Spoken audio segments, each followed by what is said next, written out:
The rain started the moment she touched the cold marble. It wasn't a storm, not yet, just the kind that falls like confession. Claire knelt, her fingers tracing the carved apology, each letter cutting through her glove as if to make her feel it deeper. 10 years of silence, now broken by a chisel and stone. The words looked wrong, too perfect for him. The words looked wrong, too perfect for him. She wanted to scream, but the cemetery was too quiet, too watching. Every droplet carried the weight of what he never said when he was alive. Somewhere beneath, his body lay still, but his guilt had finally spoken. She pressed her forehead against the gravestone, whispering to the man who ruined her life, too late. And for the first time, she wondered if forgiveness could rot too, buried under earth and memory. A crow landed nearby, its wings shivering in the damp wind, as if it knew what she had come to do next. The old farmhouse hadn't changed. Same chipped paint, same creaking door that used to sing when he came home drunk. Claire stood at the threshold, staring into the hollow place that once held their laughter and lies. Dust floated like ghosts through the shafts of late morning light. Her reflection shimmered faintly in a broken mirror across the room, half her face lost to a crack that split her eye in two. Every corner whispered a name she hadn't spoken aloud in years. She walked in slowly, her boots thudding on warped boards, the air thick with mildew and memory. The house smelled of rain and rot, and something else, him. She brushed her hand across the old kitchen table, leaving a clean streak through the grime. For a moment, she could almost hear his voice, promising things he never meant. Then she remembered the sound that came after those promises, the silence that could bruise. Upstairs, the air felt heavier, as though time itself refused to leave. She stepped into his old study, the one she'd promised herself never to enter again. The desk was still there, littered with yellowed papers and a broken watch frozen at midnight. On the wall hung a photo of them. Her smile, his arm draped around her like a claim. She stared until the edges blurred. Beneath the photo lay a small wooden box, its lid engraved with their initials. She hesitated, then opened it. Inside were letters, dozens of them, unsent, all in her handwriting. She had written every apology she thought she'd never receive. And now, years later, his grave had given one back. The irony twisted through her chest like wire. She folded one letter, slipped it into her coat pocket, and whispered, "You don't get to end this." The storm outside thickened, thunder rolling across the fields like something alive. Claire stood at the cracked window, watching the rain carve lines into the glass. The fields beyond shimmered with lightning, every flash revealing the sagging barn where it had all happened. The night she ran. The night his apology should have come. Her reflection in the window wavered, ghost-like, merging with the landscape. She pressed her fingertips to the glass, feeling the vibration of distant thunder against her skin. The memory surged. A scream, the sound of breaking wood. Her breath catching as she fled barefoot through the mud. For years she'd told herself it didn't matter, that she'd buried it all. But now the past was rising with the storm, demanding a reckoning she could no longer refuse. She lit a single candle on the kitchen counter, the flame trembling with every gust sneaking through the cracks. Shadows danced across the walls, stretching long and skeletal. From the hallway came a faint creak, a floorboard shifting, or something else. Claire turned, heart hammering, listening. The silence that followed was too careful, too aware. She picked up the locket from her pocket, its metal cold against her palm, and felt a chill that had nothing to do with the draft. The air seemed to bend, like the house itself was holding its breath. Somewhere upstairs, a door clicked shut on its own. She closed her eyes and whispered to the dark, "You can't haunt me, not anymore." But when she opened them, the candle flickered violently, and for a heartbeat in the reflection on the window, there was someone standing behind her. Morning seeped into the house like a trespasser. Claire hadn't slept. She'd spent the night sitting on the floor beside the dying candle, watching its wax melt into the cracks of the wood. When she finally stood, The world outside was drowned in fog.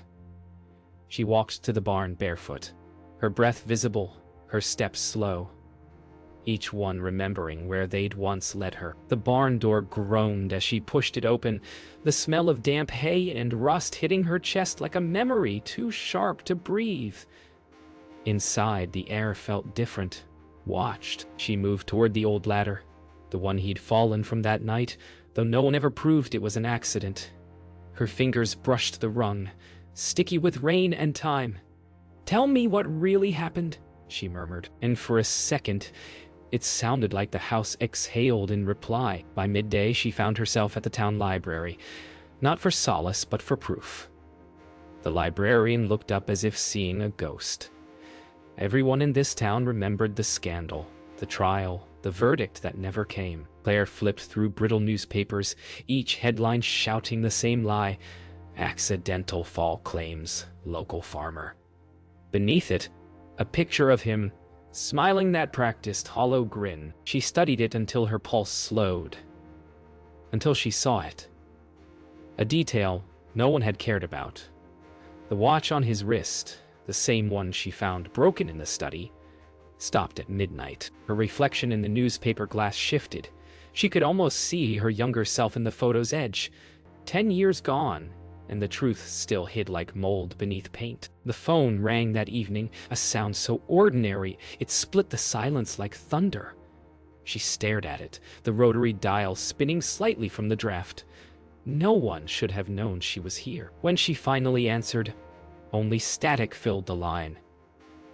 Then a voice, soft and breaking, whispered, "You shouldn't have come back, Claire." The line went dead.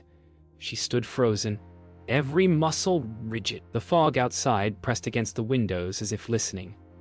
She replayed the voice in her head. Male, old, familiar. Maybe the past wasn't buried as deep as she thought. Maybe someone else still remembered what really happened in that barn. That night, she drove to the edge of town, where the fields met the lake and secrets drowned easily. The old sheriff's house still stood by the shore, the windows boarded, roof sinking with age. He was the one who'd closed the case. He'd sworn it was an accident, though his eyes had said otherwise. Claire stood at the gate, wind clawing through her hair. A light flickered inside, faint and rhythmic, like a lantern moving. Someone was still there. She hesitated, her hand gripping the gate latch, the wood splintering under her palm. The apology on the gravestone echoed in her head. Maybe he wasn't the only one trying to say sorry. Inside the sheriff's house, the air reeked of damp wood and unspoken things.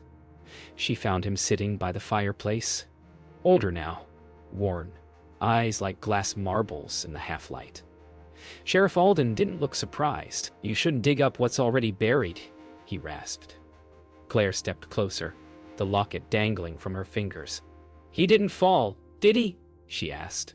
The old man sighed, a tremor in his breath. "No," he said, voice breaking, "but you weren't supposed to find out." Her pulse stuttered. "Then who did it?" His eyes lifted to hers, the firelight flickering over his face like confession. "You did." The silence after felt heavier than truth. The words echoed long after the fire died. "You did." They lingered like smoke in her lungs, too thick to breathe, too sharp to deny. Claire stumbled out of the cabin, the cold air slicing through her as if trying to wake her from a dream. Her mind clawed at the edges of memory, desperate to find the lie in his voice. But all she found were flashes. A bottle breaking, her own scream, a hand shoving, falling rain, and then blackness. The sheriff's voice kept circling her head, whispering through the dark reeds by the lake. "You did." She wanted to remember, but every image felt like drowning. She sank to her knees by the water's edge, the locket slipping from her palm into the mud. If she had done it, why did it still feel like she was the one who'd been buried?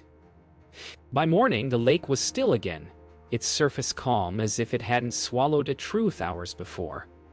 Claire drove back to town, her knuckles white around the steering wheel, the radio whispering static instead of music. Every road sign looked unfamiliar, like she was moving through a memory someone else had drawn. She stopped in front of the church, the same one where they'd married, the same bells that had rung on the day everything began to fall apart.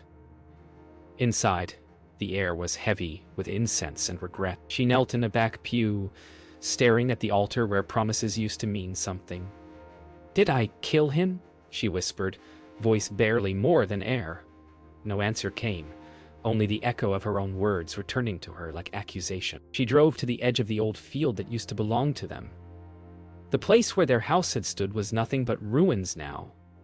Burned beams, shattered stone, and the skeleton of a fence. The sheriff's words replayed with every step.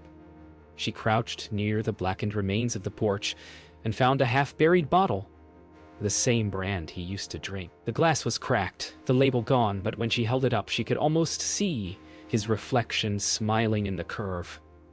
Her breath hitched as another memory surfaced, shouting, his hands on her arms, his voice like thunder saying she'd never leave. Then the shove, the fall, the silence. She dropped the bottle, backing away as realization took shape like a ghost she'd been pretending not to see. The sheriff found her again that evening. He stood in the distance, coat collar turned up, a cigarette burning low between his fingers. "You remember now," he said, voice almost kind. Claire didn't answer. The truth had started to reshape itself inside her, not as guilt, but as defense. "He was hurting you?" The sheriff continued. Everyone knew. Nobody spoke. She shook her head slowly. "You let me believe it was my fault." His eyes dropped. Sometimes people need to forget to survive. The wind carried away his words before she could reply. When she finally looked up, he was gone. The cigarette still glowing faintly on the ground, like the last ember of a secret no one dared hold. Night fell quickly.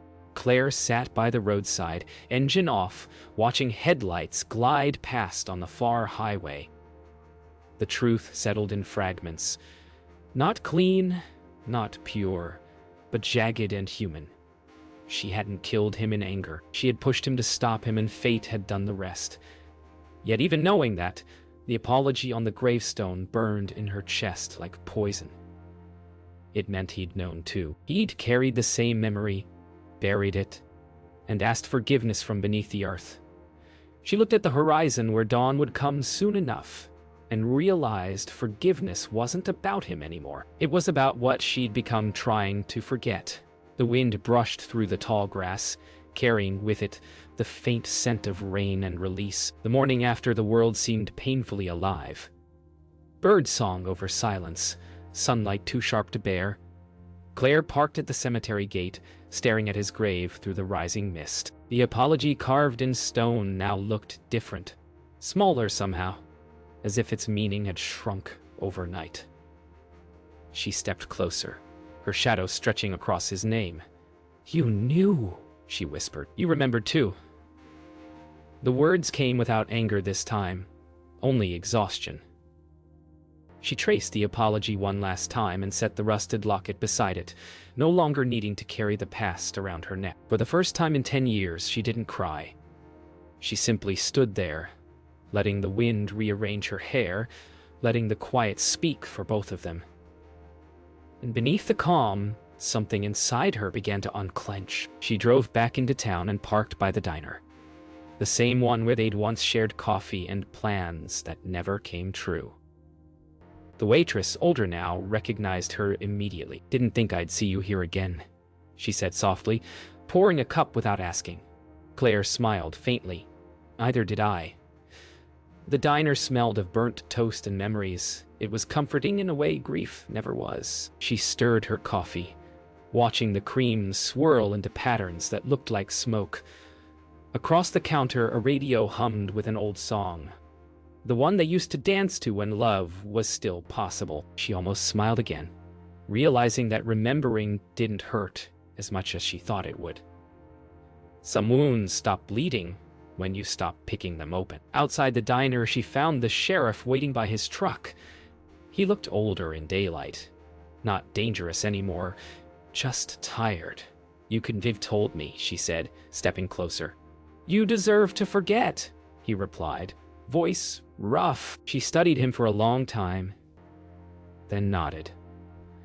I don't want to forget anymore. The sheriff lit a cigarette, hands shaking slightly. Then you'll have to live with it. She smiled faintly. I already have. For the first time, he smiled back. A weary kind of peace between sinners who'd carried the same secret too long. As he drove away, the smoke from his truck faded into the pale sky like an old confession, finally set free. That night, she returned to the barn one final time. The air was still. The sky painted deep blue with thin silver clouds. Inside, moonlight fell through the broken roof, like threads of memory stitching the place back together. She stood beneath the old ladder, staring up at the beam where it had all ended. I remember, she said quietly. Her voice didn't shake. She reached out, touching the splintered wood, then knelt and brushed her fingers through the hay where his body had fallen. Instead of sorrow, she felt something lighter. An understanding that forgiveness wasn't letting him go. It was letting herself breathe again. The silence in the barn wasn't haunted anymore. It was clean, like a wound finally closed. Before dawn, she walked to the edge of the field, the horizon bleeding from blue into gold. The world smelled of wet grass and rain. She stopped where the earth dipped toward the lake and watched the light touch the water, slow and forgiving. Every breath felt new, every sound sharper, cleaner. The past hadn't vanished. It had simply stopped owning her. She whispered a quiet goodbye. Not to him, but to the part of herself that had stayed buried with him all those years. The sun rose higher, and for the first time in a decade, she smiled without guilt. Somewhere behind her, a crow took flight, its wings cutting across the dawn. 2 days passed before the world began to feel strange again. Claire had returned to her small rented apartment on the edge of town, trying to live quietly among ordinary things. The hum of the fridge, the smell of coffee, the clock ticking without secrets, but peace felt too still, too rehearsed. When she checked her mail that morning, an unmarked envelope waited at the bottom of the pile. Inside was a single photograph. The gravestone, her locket still on it, but something new carved below the apology. I forgive you too. Her hands trembled, the picture smudging under her touch. No one else knew about the locket. The cemetery had been empty. She turned the photo over. On the back, in neat handwriting, it read, "We're not done." The air seemed to narrow around her, and the calm she'd built cracked open. She drove back to the cemetery in a rush, gravel spitting beneath her tires. The air was dry this time, clear and sharp. When she reached the grave, her breath caught. The carving was real. The words hadn't been in the photo alone. The new line looked freshly etched, the stone still dusted with white powder. She glanced around. No footprints but hers. No sign of tools or disturbance. Just silence, heavy and waiting. Kneeling, she brushed her fingers over the fresh letters, the chill biting through her skin. "Who did this?" she whispered. A crow cawed from the oak above, startling her. For a moment, she thought she saw movement among the graves. A dark coat slipping behind a mausoleum. But when she blinked, there was nothing. She went to the sheriff again, but his house was dark. The curtains drawn, the air around it still. When she stepped closer, she noticed the front door was ajar. Inside, the smell of smoke and old whiskey hung in the air. "Alden," she called softly. No answer. The fireplace was cold, ash-thick and gray. On the table lay a file, her name written across the top in faded ink. Inside were photographs from the night of the death, the barn, the ladder, and one picture she'd never seen before. Her standing outside the sheriff's car, crying, a blanket around her shoulders. Someone else was in the background of that photo, almost lost in shadow. A man. She turned the photo to the light. The face was half visible, smiling. It wasn't her husband. Her pulse thundered as she examined the photo again. The man in the background, short beard, heavy coat, eyes too familiar. It was the sheriff himself, but his face, younger, a memory unfurled. That night, him finding her by the road, his voice calm, his coat wrapping around her like comfort. But what if it hadn't been comfort? What if he had come earlier, before the fall? The timeline shifted in her mind like broken glass. The accident, the rushed report, his insistence that she forget. Maybe she hadn't been the only one rewriting the story. She slammed the file shut, heart pounding, and looked toward the door. The photograph still trembled in her hand. She finally understood. The apology might not have been from her husband at all. Night again.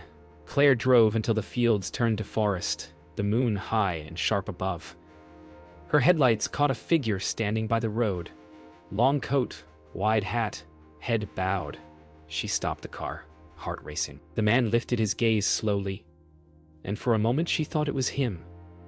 Her husband, alive in the impossible glow of the lights. But as he stepped forward, she saw the truth. Sheriff Alden. Older. Gaunter. Eyes. Hollow. "You shouldn't have looked," he said, voice barely audible over the hum of insects. "I was trying to protect you." She stepped out, gravel crunching beneath her boots. "You wrote the apology, didn't you?" He didn't deny it. "He wasn't who you thought he was," he said softly.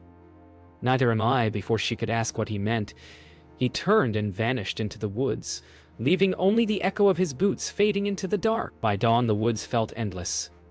Claire followed the faint trail of Alden's footsteps, her flashlight trembling in her grip. Every branch seemed to whisper.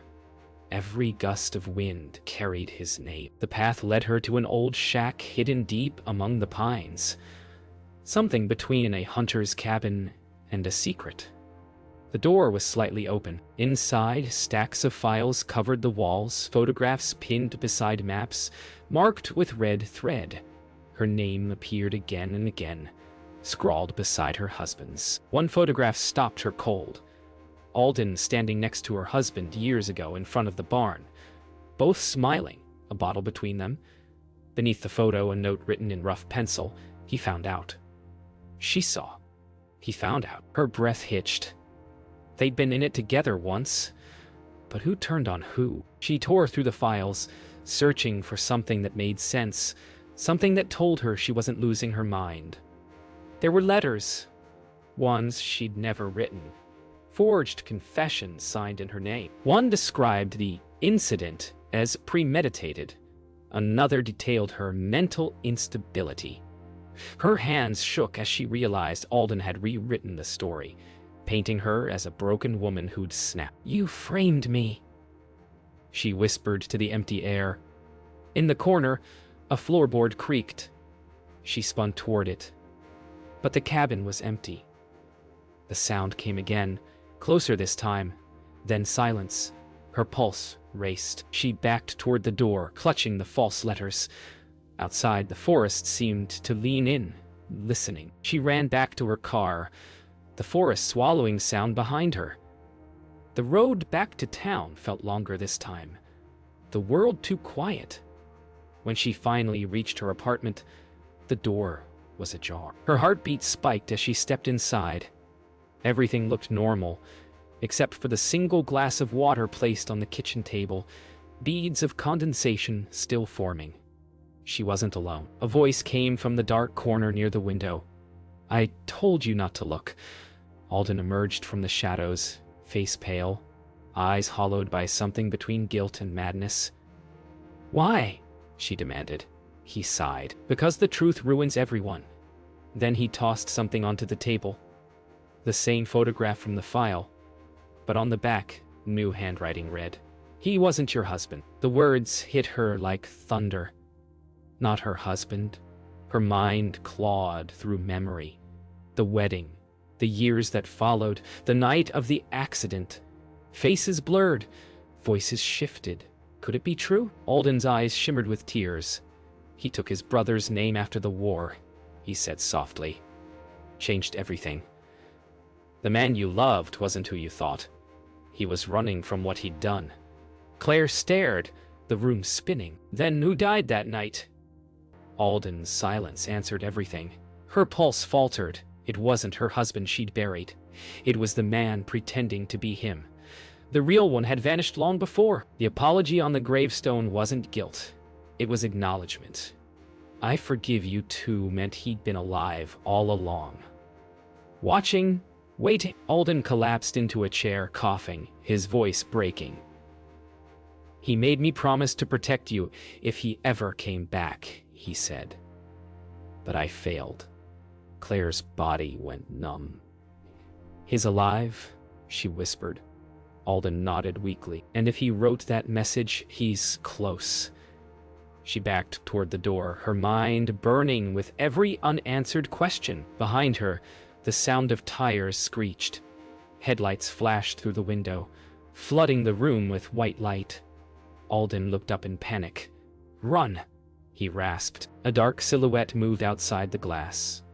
Tall, broad-shouldered, standing perfectly still. Claire turned, frozen in the glow. The light flickered once. Then everything went black. The light cut through her eyelids before she opened them. A pulse of white, then black again. When her vision cleared, she was no longer in her apartment. She was in the barn. The same rotting wood. The same smell of earth and rust. Her wrists were bound with rope, the air cold and wet. Someone moved in the shadows near the ladder. You came back, a voice said. Low, calm, terrifyingly familiar. She tried to speak, but her throat was dry. The figure stepped into the half-light, and her world froze. It was him, or at least the face she once loved. Older now, beard streaked with gray, eyes colder than she remembered. You should have left it buried, he said. We could have stayed ghosts. Her heart hammered. Who are you? She whispered. He smiled, and the truth slid through his grin like a blade. I'm what's left of him. He circled her slowly, boots crunching against the hay. Alden was supposed to protect you, he said. He thought you'd forget what really happened. Claire's voice trembled. You were dead, he chuckled. He buried the wrong man. My brother took my name, my life, and you. His tone hardened. But you never saw the difference, did you? The words cut like knives. A truth so absurd it felt unreal. You killed him, she said. Realization dawned. He stopped behind her, the silence answering for him. He tried to leave me with nothing, so I left him nothing. The confession hung in the air like smoke. Then you came back, he whispered, stepping close enough for her to feel his breath. It made me real again. Claire's mind raced, the truth colliding with memory in violent flashes. The man she had loved, the man she had mourned, had never existed, and the one who stood before her now had orchestrated everything. The lies, the death, the apology. Why the grave? She asked. Barely audible. He smiled faintly. Forgiveness, he said. You always needed closure even when you didn't deserve it. She met his gaze, fury, burning through fear. And what do you deserve? His expression cracked, sorrow flashing for just an instant. To be remembered, he said, even as a monster. She twisted against the ropes, the friction burning her wrists. You'll get your wish, she said quietly. But not the way you think. The bulb flickered once, then died, plunging the barn into darkness. Claire heard his steps retreat, then the scrape of metal. A match striking. Flame flared, revealing his face inches away. We end where it started, he said, tossing the match into the hay. Fire caught instantly, crackling up the walls. Claire struggled with the ropes, the flames painting everything gold and violent. He stood motionless, watching the fire spread. You can't undo the past, he shouted over the roar. No, she said, freeing one wrist. But I can stop it from repeating. She lunged, grabbing a broken plank, swinging hard. The impact sent him staggering back into the burning ladder. He fell, eyes wide, disappearing into the blaze as the barn erupted around them. She stumbled from the burning barn as dawn broke over the hills. Smoke trailed behind her like the final breath of a long nightmare. Her hands were raw, her coat torn, but her eyes clear. She turned once, watching the roof collapse, flames devouring the past piece by piece. The wind carried the faint echo of a man's voice, or maybe just her memory of it. "I forgive you too," she whispered back. "And I forgive myself." The first sunlight of the morning touched her face, warm and clean. In that light, she wasn't the woman who waited for an apology, nor the one who buried lies. She was something new, someone rebuilt from ash. The crow from the cemetery soared overhead, vanishing into the rising sky.